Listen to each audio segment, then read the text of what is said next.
Okay, here's some basic information about matrices.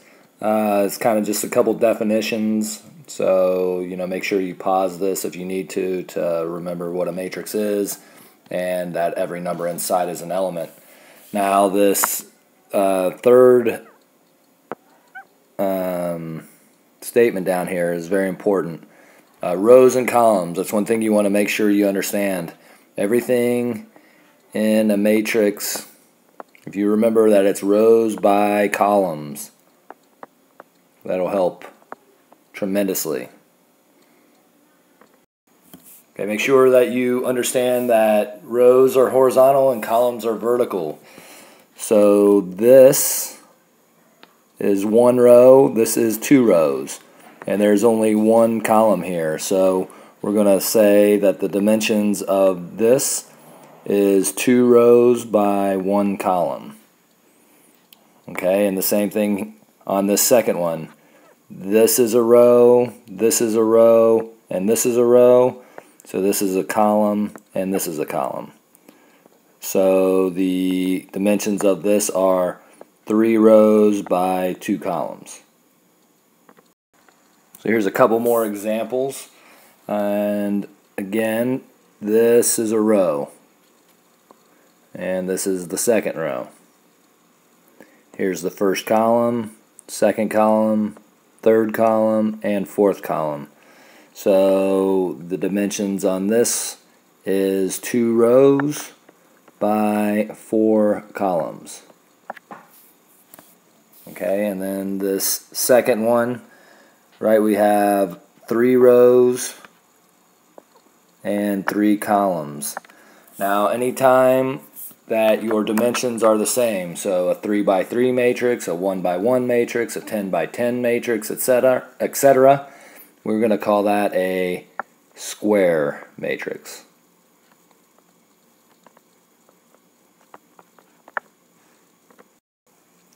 And so just for some more notation, oftentimes you'll see matrices named. So in this case, this is matrix A. And a lot of times what you'll see is it named and the dimensions put as a little subscript on here. So again, there's 2 rows and 4 columns. Okay, so oftentimes you'll see this as the name and dimension at the same time. Often, the matrices are broken down into, number of rows and columns. And so I added these here. So this would be considered row 1, this would be considered row 2, column 1, column 2, column 3, column 4. So a lot of times elements are referred to by their location. For instance, the -7 would be row 2, column 1. The 4 here would be row 1, column 3. Okay, here's a couple other definition type things. So if you need to pause it to make sure you understand what you're looking at. But any matrix that has all elements of 0 is called a 0 matrix. And any square matrix, and we're talking about the matrix down here now, any square matrix whose only non-zero entries are on this diagonal, and they're all 1. Okay, so 2 things have to happen. Well, 3 things have to happen. Has to be a square matrix, right? We have 3 rows, 3 columns. The only non-zero entries are 1s, and they happen to be on this diagonal, starting on the first column and first row, second row, second column, third row, third column, and on in that pattern. That would be an identity matrix. Okay, now this is used a lot when you're finding inverses and multiplying matrices together. Okay, you can add and subtract matrices, but they have to have the exact same dimensions. Otherwise, you cannot do it. And when you do add or subtract a matrix with the same dimensions, all you're doing is locating the corresponding elements. Okay, so both of these, right, this first matrix is a 3 row by 1 column. The second matrix is also a 3 row by 1 column. And so that means that we can add them together.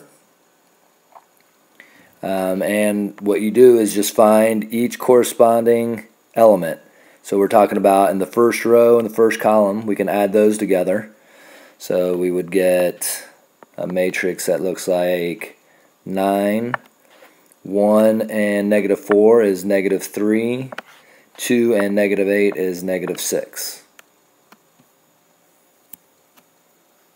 Okay, here's another example. This time we'll subtract.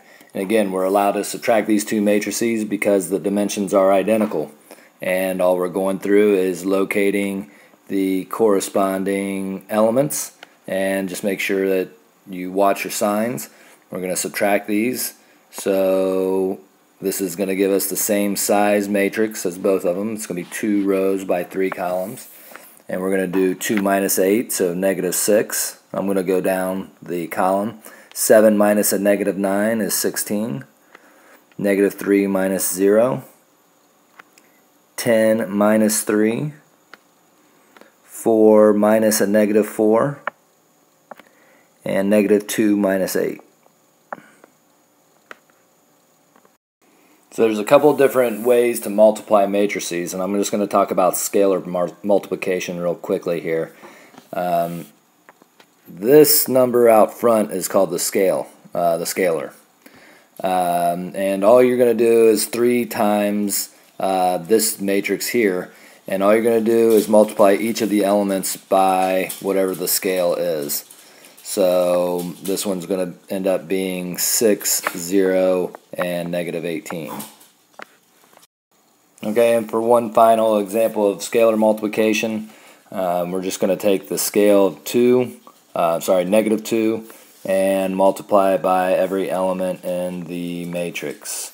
So when we do that, we're going to get the new answer of negative 6, negative 2, 12, negative 8, negative 24, 16, 0, and negative 2.